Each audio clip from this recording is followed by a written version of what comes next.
Non-Chlorine Shock targets and breaks down organic contaminants, ensuring that the water remains crystal clear.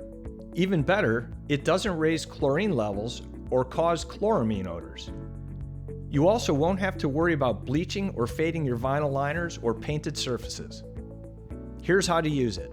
For first-time use, filling a new pool or dealing with contaminated water, use 2 1-pound bags of non-chlorine shock for every 10,000 gallons of water. Broadcast non-chlorine shock with the filter running to circulate and ensure thorough distribution. It works quickly, allowing you to swim in under 30 minutes after application.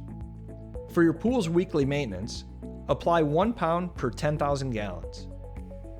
Keep in mind that non-chlorine shock won't eliminate all organic bacteria. We suggest switching between regular shock 1 week and non-chlorine shock the next to ensure clear, safe water. This is especially helpful after having many swimmers in your pool or when temperatures are above 85 degrees. If you have any questions about using non-chlorine shock for your pool, feel free to contact your local Great Escape team. We're always happy to help.